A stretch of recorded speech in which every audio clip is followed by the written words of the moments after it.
speaker is Mr. Rajesh Chhabra, Sales Director for South Asia and Global Business Development Leader inside Sales for Acronis.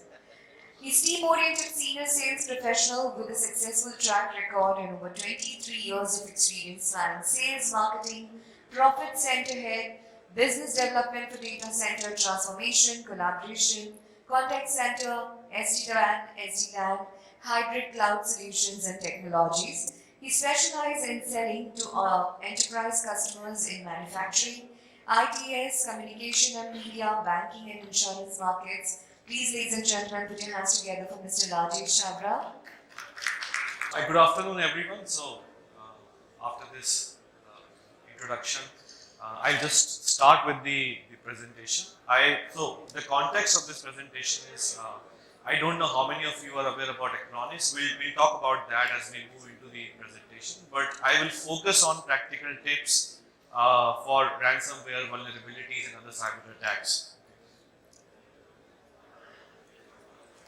So this is a research that we conducted across CISOs globally, and this is the landscape threat update that we can look out for in 2022. So let me start with the first one. So any discussion on the threat update will invariably start with phishing. Now the contribution of phishing varies from one survey to the other. Some surveys put it at about 94%. Some at 80%, but what we really know is that phishing is the biggest single cyber threat that we have today, and it is obviously evolved. We now see personalized phishing scams. I'll focus more on that as we move ahead. We have the most common way of phishing is obviously Office documents, which have malicious macros, and some users still invariably kind of click on them. So while the votes are out, guns are out as to how we can control phishing, whether it is user awareness or something else, but it still continues to be the largest cyber threat. This is one of the extracts, which shows that how typical phishing has evolved is CEOs kind of speaking to one of their assistants, asking about Google Play cards, which invariably then end up in auctions and being misused. So the entire idea of phishing is to either penetrate malware or try to kind of make some money by defrauding innocent receivers of the email. Nowadays, we also see QR code link scams with everyone using smartphones. Many a times these emails have links to QR codes and people, and invariably you will see one or two people clicking on the QR codes and thus downloading malicious software. Then obviously the second most important cyber threat, as we see, is vulnerable remote systems. This is all the more now chronic after the pandemic, where we had remote systems with exposed RDP credentials, VPN, SaaS servers which were not patched, which obviously needed to be patched. But because of this, they kind of leave a big hole and are responsible for the second biggest, this is the second biggest category for cyber threats. Okay. We also saw one user reporting about attack on collaboration tools, which obviously is very common now. This specific case was with Teams, where users try to kind of guess user accounts, or through phishing they know user accounts, and then using the chat function they kind of send certain malwares, and you many a times have one or two users who end up clicking, right? Which again then kind of opens, gives them access to the environment. The third biggest is abusing a trust relationship. When we talk about trust relationship, one of the classical examples was last summer breach of 𝗍𝗂, where the attackers kind of managed to exploit a vulnerability in the supply chain. So managed services providers are one of the most favorite playground for such attackers, because once you get into the supply chain, you are not only attacking the main provider, but also their end users, right? Then of course we have hijacking cloud tools with the digital transformation happening. What we have seen is that with more and more people moving to the clouds, which then fulfills that digital transformation that everyone talks about, but often it comes with lack of knowledge or lack of resources, which leave those doors open. Misconfigured services lead to access for such attackers. So all of course you have containers, and now this is the next stage where they are attacking containers and Dockers. Weak authentication obviously is one of the main reasons, even that now that we are seeing attacks on cloud applications and tools. And then of course, cyber threats are synonymous with ransomware. So if we talk about ransomware, now it's not only about, it's initially ransomware used to be encrypting and taking money, but it's not only about encrypting. It's also, it has evolved to the next stage, which is about double extortion, even some cases triple extortion. What it basically means is that when a ransomware is infiltrated within the organization, sometimes they have, the ransomware players will have a very quick strategy, just smash and then kind of get out of it, but sometimes they will lurk in the background, trying to understand your key customers, your decision makers, and then when the actual attack happens, they already know so much about you that the first thing they will go is to go to your key customers and tell them that, hey, we have this data for you. So if you don't want us to make it public, go to the company and tell them to pay us a ransom, which is obviously what is double extortion. So this was about the ransomware, and now if we talk about evolving ransom, if we focus more on ransomware, since this continues to be the biggest threat that we have, what are the ransomware techniques and how is the ransomware landscape evolving? So firstly, obviously, as I said, either they have a very quick strategy, they will smash into or get out, and in many cases now we have seen that they will lurk in the environment for a long period of time, know everything about you as an organization and then do it. One of the first things that we have seen in many ransomware attacks is that they would delete the backup. Which obviously means that now along with ransomware you don't even have a working backup as well, which puts you at a lot of risk. In some cases, once they gain initial access, the second motive or the second step is to gain higher credentials.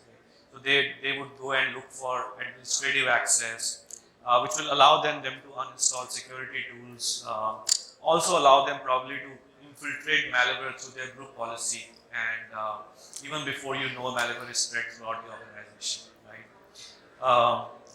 Then I already talked about increasing the pressure. Now, more and more ransomware, this is becoming a standard that we see that increase the pressure.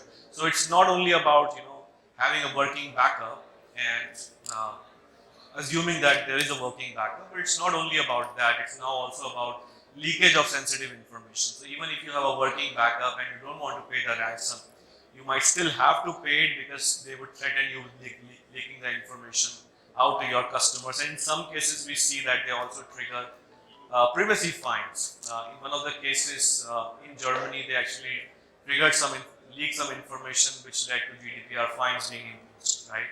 And this is not only about one particular workload or sector. It's not only about Windows, obviously Mac, Linux, they are all targets now. If you think that it's only high sensitive sectors like BFSI, healthcare, which is under attack, we have seen cases where agricultural companies, small and medium companies, every company is under attack. As long as it can lead to some benefit, some amount, this will continue to happen. So as I said about know the target. So this is in one particular case, a very interesting case. Obviously, I'm not naming the companies, but in one particular case, the attackers actually stayed in the system for quite some time, and when they were negotiating with the company, they asked for an amount, and when the company came back and said that, oh, the times are bad, it's pandemic, we can't really pay that much, and they said, but you are cyber insured for this amount, and we're only asking you a little less than that amount. So you can easily go and ask your cyber insurance company for that. So they already have done their homework because they were in your system. They have read your cyber insurance policy. So now that's a very bad spot to be in when you actually have to negotiate for a ransomware and they tell you that this is your cyber insurance policy detail, right? Then in many cases we saw that they are launching parallel attacks, which means that while they are in the system, before the actual encryption will start, they will launch a DDoS, distributed denial of service attack. Many a times these attacks are over the weekends when you have skeleton staffing. So while you are struggling with lack of resources and there is a DDoS attack and your thin staffing is trying to kind of control that, the actual encryption starts happening at the same time, which increases the chances of success for them, right? And when they stay in the system, they obviously know the C-level players, and usually they would go to them and ask them, tell them about how critical the situation is, and if they don't pay up, what can happen. So these are the typical, techniques and modus operandi of current day ransomware attacks. Now, the other thing that they usually do is that if they are in the system, they will create sleeper backdoors in the backup. So if we have that false notion that we have our immutable backups or backups that we can restore, many a times what happens is the moment you kind of restore, you're giving them access again. Okay. So it's very important to have your scanning of your backups, and to ensure that your backups are healthy and not really compromised. Right. So moving ahead, where do we think that this will go? Okay. What are the future cyber threats trend? Right. So unfortunately, ransomware is not really going anywhere. So one of the research says that some of the groups, for example, the Conti ransomware group, which is responsible for about 60 to 70% of all attacks globally, they make about $10 million a month. Sometimes it's not like every month, but it is huge enough for a lot of players to come and have their skin in the game, right? So this is only going to kind of increase in frequency as well as in severity. Now, some of the things that we have seen, I've already talked about them being lurking in the infrastructure, trying to take full control, completely causing a breakdown, right? Obviously, they will expand the attack surface. There is not only going to be Windows, but Mac OS now with the digital transformation, cloud workloads which are misconfigured. I think the earlier speaker was talking about how misconfiguration of cloud workloads is becoming a major challenge. So obviously, if we all recognize that as a major challenge, the ransomware players do as well, and they will continue to exploit that. Yeah. Now, living off the land kind of expands to living off the cloud for this. So now you would have cloud applications which are in use. Their vulnerabilities will be exploited, and they will be used to launch attacks such as supply chain attacks. Phishing definitely, as I said, in many surveys it contributes to about 94%. So phishing will evolve, and one of the trends that we have seen is that what they are usually doing is that they are using information from a previous phishing attack to launch a new phishing attack with higher chances of success. So they will go through sensitive emails, they will actually launch a new attack with very tailored content which they believe would succeed, and then add it with AI and ML based monitoring to see what is actually being clicked, what is not being clicked, so the attack is continuously being improved. Right. So this is the next level of phishing scams that we will see. The other thing that we have seen is that it's not only about using AI to monitor the phishing attacks, but in many cases these are very sophisticated groups which also have the capability to kind of read through the AI and ML algorithms and do some reverse engineering to kind of modify them. So they can add keywords which will then push them on the cleaner side. And actually now you have a compromised AI-based system as well, right? Of course, the purpose of these attacks is to make money. So many of the times now these groups also have a very business-oriented thinking.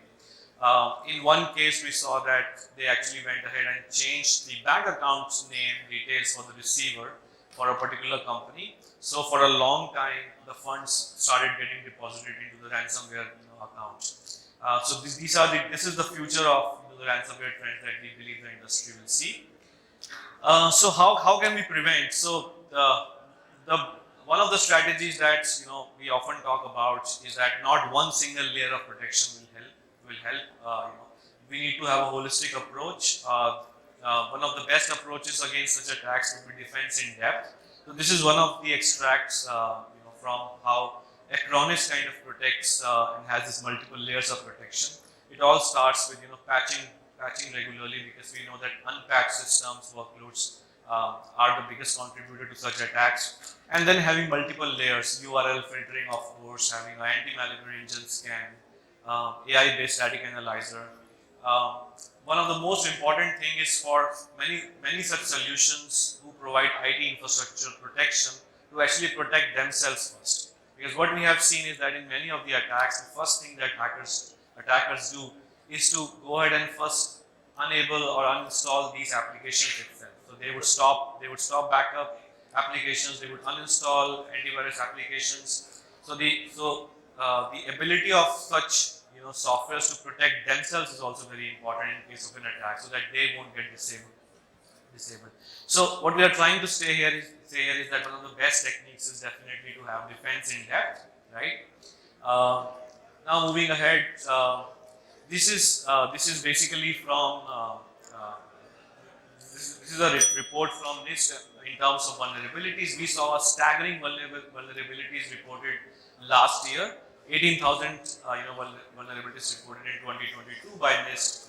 2021, I'm sorry. Now, of course, not all of them were very critical, but some of the most critical ones that you would recall is 𝗥𝗵𝗃, which was a Java logging application, or should I say a library, which is used by many other applications, including iCloud, which had a vulnerability and it was successfully exploited by attackers for a long time.